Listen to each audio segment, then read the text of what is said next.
Olá, eu sou Rodrigo Belmonte, nós estamos no lacconcursos.com.br e hoje a gente conversa em Direito Constitucional sobre família, criança, adolescente, jovem e idoso, tudo dentro da ordem social. Onde é que encontra essa informação na Constituição? Artigo 226 ao 230 da Constituição, a gente fala de princípios e regras de proteção da família, criança, adolescente, jovem e idoso, tá bom? Vamos lá tratar desse assunto bacana? Família, criança, adolescente, jovem e idoso. A Constituição Federal trata desses assuntos no artigo 226 em diante. Inicialmente trata apenas da família, né? O início desse tema, dessa matéria, começa pela família. No 227 eu já tenho regras sobre a criança, né? Adolescente e jovem. E no 230 que a gente vai falar sobre idosos. Então, dentro desse grupo de artigos aqui, a gente tem todas as regras referentes, todas as regras não, né? A gente tem regras principiológicas referentes a cada um dessas fases da vida, digamos assim, e desse que é o núcleo mais importante de uma sociedade, a família. Muita gente não se dá conta, mas família é a célula inicial da formação social. Sua importância é tão grande que a Constituição prevê a sua existência e a sua proteção. A família é base da sociedade, tem especial proteção do Estado. Um Estado desprovido de família é um Estado fraco, né? Como se reconhece a família? Casamento, união estável e a família monoparental. Isso aqui é o reconhecimento constitucional, tá? Constitucional. Casamento, união estável e família monoparental. Talvez você não saiba o que seja uma família monoparental, né? Porque não é uma expressão comum, não está no dia a dia das nossas rodas de conversa. Família monoparental é aquela formada ou só pela mãe ou só pelo pai e seus respectivos filhos, ou só pela avó e os netos, ou só pelos tios e os sobrinhos. É muito comum isso hoje no Brasil, né? Em razão da possibilidade de divórcio, em razão do interesse de alguns pais serem pais independentes, mães independentes, sem casamento. Mas o Estado compreendeu essa modificação social na formação das famílias e faz a previsão da família monoparental, o homem com seus filhos, a mulher com seus filhos. Família, portanto, não é só aquela vinculação entre homem e mulher e crianças, né? O casamento é a forma tradicional de formalizar a entidade familiar. Isso é assim há muito tempo no Brasil, séculos, né? É cível e gratuita a sua celebração. Para celebrar o casamento é gratuito. Agora, o registro, os emolumentos, toda aquela parafernália de documentação legal que exige-se para registrar essa celebração, essa é cobrada.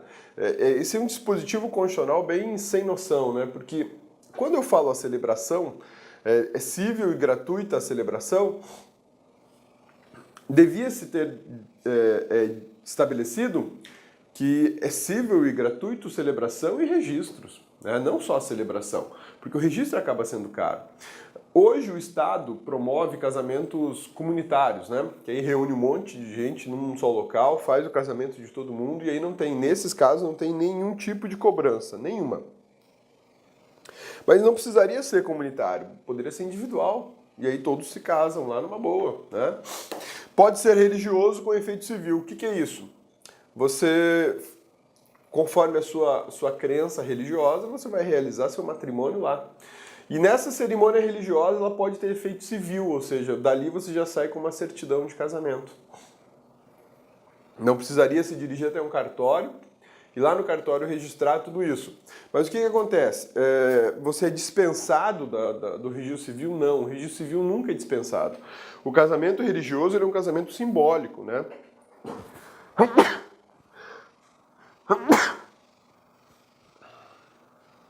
Desculpa aí. Ele é um casamento simbólico. Ele tem o seu efeito moral, seu efeito ético para fins religiosos e sociais, mas para fins jurídicos o que vale é o casamento civil. Isso não é um desmerecimento às religiões. O fato é que o Brasil é um país laico, ele não tem religião oficial. Portanto, para oficializar o seu casamento perante o Estado, você precisa fazer o casamento civil. Perante Deus, perante o seu segmento religioso, enfim, o religioso resolve, tá? Mas perante o Estado, oficialmente, você tem que registrá-lo. Então, por isso que o Estado admite que o casamento religioso gere efeitos civis. E aí, no dia da cerimônia religiosa, um juiz de paz vai estar lá presente e vai só formalizar rapidamente, sem atrapalhar a sua cerimônia religiosa, e você já sai de lá casado religiosamente e civilmente, né? Dissolvido pelo divórcio. Pô, cabeça, eu achei que era dissolvido pela separação. Não, a separação não dissolve casamentos, ela só afasta os corpos das pessoas, cada um vai para um canto. Agora, a dissolução oficial, legal, é o divórcio. Aí você não tem mais nenhum vínculo com aquela pessoa.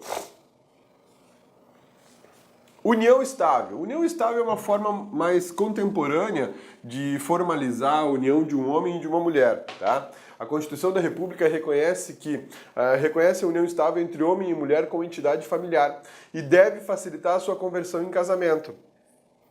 O que é isso, união estável? Talvez você viva em união estável e não sabe que é união estável. A união estável, ela pode ser assim, ó. Vamos lá. União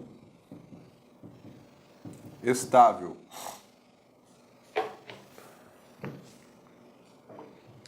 Ela pode ser de fato, ela pode ser oficial. Como assim de fato e oficial?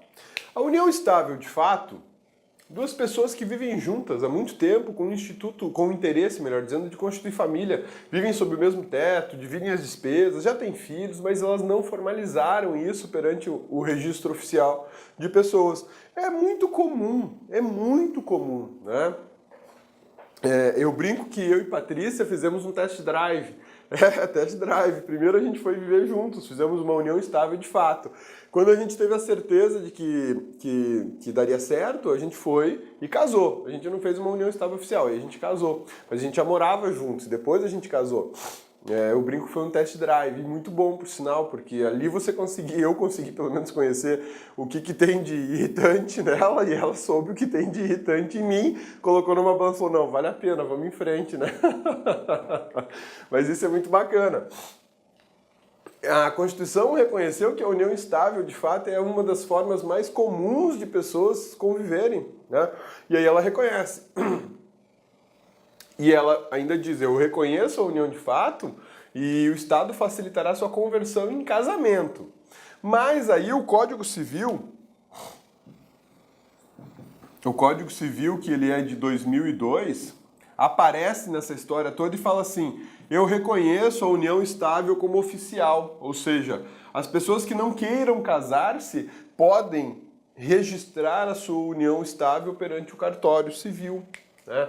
E aí as pessoas, não, eu não quero casar, eu acho o casamento uma coisa muito antiga, eu quero algo mais moderno, mais contemporâneo, tudo bem, então vamos lá, união estável.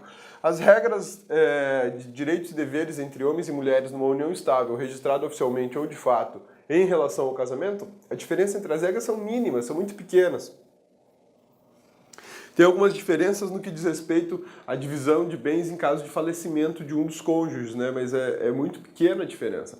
Mas enfim, essa união estável só foi reconhecida porque hoje é uma moda, né? O Estado, há um comportamento social que faz isso e o Estado reconheceu. Então, de fato, você não tem registro oficial, foi registrado em cartório. Ah, então a união estável oficial é como se fosse um casamento? Sim, ela é equiparada ao casamento, mas ela não é o casamento, ela não tem essa palavrinha casamento. Na certidão vai ser assim, convivem em união estável fulano e beltrano. Ô cabeça, na sua então vem lá, convívio e união estável? Não, eu casei. Né? Casados, Rodrigo e Patrícia. Mas eu iniciei meu casamento assim, como união estável de fato. Aqui em Cuiabá chama jojado, foi a jojá. Jojá é morar junto. Exatamente isso, união estável é você morar junto, né? Ó, a família monoparental, comunidade formada por qualquer dos pais, seus descendentes, interpretação extensiva. Mas já uma interpretação extensiva muito forte, reconhecida pelo Supremo Tribunal Federal, e eu entendo que ela está presente na Constituição, que é exatamente a possibilidade de você ter família, só a mãe e os filhos, só o pai e os filhos, um pai adotou uma criança, uma mãe adotou uma criança, aquilo é uma família, um núcleo familiar, e o Estado assim reconhece. Igualdade entre pessoas casadas. Né? A gente tem direitos e deveres da sociedade conjugal, são exercidos igualmente. Isso aqui, há muito tempo atrás, há uns 30, 40 anos atrás, não era assim. Né? Quem exercia a direção dessa sociedade conjugal era o homem. Exatamente. E aí aparece a Constituição de 88 e diz o seguinte: homens e mulheres são iguais em direitos e obrigações. E diz mais, a igualdade entre as pessoas casadas, porque os direitos e deveres da sociedade conjugal serão exercidos igualmente. Quando eu falo em direitos e falo em deveres, eu estou falando em direito de educar o filho e dever de educar o filho. Direito de ter assistência do marido e dever de prestar, do marido prestar assistência, direito de assistência da esposa e o dever da esposa prestar assistência. Que assistência é essa? Assistência financeira, assistência moral, assistência psicológica, né? Porque é uma sociedade, então tem que existir um mútuo esforço, uma mútua cooperação, mútuas retribuições para que essa sociedade vingue. Né? E a maior preocupação da Constituição, na verdade, está aqui, ó, são os filhos. Porque muita gente ainda acredita que é dever das mães educar os filhos. Isso é extremamente equivocado. Extremamente equivocado. O dever de educação dos filhos é da família. E a família não é só composta pela mãe ou só pelo pai, a não ser que ela seja uma família monoparental. Então o dever de educar é dos pais. O direito de educar é dos pais. Muitas vezes o pai tem um posicionamento sobre uma determinada, sei lá, uma determinada situação vinculada à educação e ele quer que aquilo prevaleça. Né? Isso vai ser um ponto de discussão familiar. Então, por isso que hoje a Constituição estabelece direitos iguais e deveres iguais para homens e mulheres na condução familiar. Olha só, a família, a paternidade responsável e o planejamento familiar são de livre decisão do casal. Paternidade responsável é um tema muito em voga hoje, né? Porque ela fala justamente de você ser pai não porque você colocou alguém no mundo. Porque eu não posso definir apenas pai como isso. É mais do que isso. Ser pai ou ser mãe, eu colocar um ser humano no mundo e pronto, já fiz meu papel. Não. Ser pai e ser mãe é você colocar alguém no mundo e dar a essa pessoa condições de ela crescer, se desenvolver e auxiliar, buscar, ensinar a que ela descubra o que existe de melhor nela. E não o que tem de pior, mas o que tem de melhor. Né? Despertar nela o interesse pelo estudo, despertar nela o interesse pela educação, despertar nela o interesse pelo respeito ao próximo, despertar nessa pessoa aquilo que existe de melhor nela. Isso é ser pai, isso é ser mãe, estar junto. Né? Eu canso de falar para o meu filho, eu amo você, meu filho, mas isso não quer dizer que eu concorde com tudo que você faz. Né? Esses dias atrás ele aprontou na escola, nós fomos lá na escola juntos para tomar a providência que a escola indicou e eu disse para ele, eu te amo, não concordo com o que você fez, mas eu tô aqui junto contigo para a gente enfrentar a escola e eu não vou deixar ele de lado. E isso é importante para que ele tenha segurança. Né? Ah, meu pai está passando a mão na minha cabeça? Não, meu pai não está passando a mão na minha cabeça, meu pai está me ferrando também, junto com a escola, mas ele está aqui do meu lado. Né? Porque rola insegurança, rola medo, rola apreensão, e se você tem apoio familiar de uma paternidade responsável, isso muda, cresce um outro cidadão com outra cabeça. Ele sabe que ele tem um porto seguro, confiável. Né? Então isso é paternidade responsável. Não que a minha seja das melhores ou um exemplo, mas eu procuro seguir isso à risca. Né?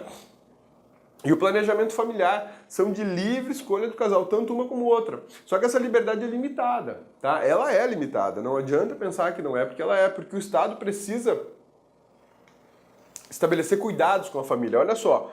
Princípio da dignidade humana. Se o planejamento familiar fosse totalmente livre, eu não precisaria observar o princípio da dignidade humana. E eu tenho que observar. Eu tenho que observar. Dever do Estado é propiciar recursos educacionais e científicos para o exercício dessa liberdade. É aí que vem o ponto de que essa liberdade não é absoluta, ela é limitada. Por que ela é limitada? Porque eu preciso de orientação científica de como educar, de como planejar a família. Né? O Estado não pode chegar e falar, não, você não terá mais filhos, como na China acontece. Né? No Brasil você pode ter quantos filhos você puder. Né? Mas há uma tendência do Estado em observar que a natalidade em excesso pode trazer prejuízos para a família e para a sociedade. Né? E a natalidade inexistente também traz prejuízo. Então a ideia é tentar harmonizar isso.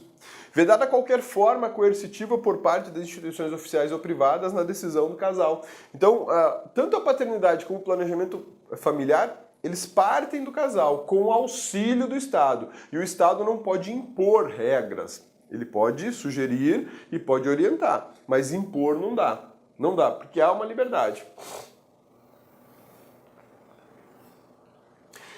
Na tutela da família, cabe ao Estado assegurar o quê? Assistência à família na pessoa de cada um dos que a integram e criar mecanismos para coibir a violência no âmbito de suas relações. Infelizmente, o Brasil é um país que tem um histórico horroroso de violência doméstica. Intolerável isso, intolerável. Né?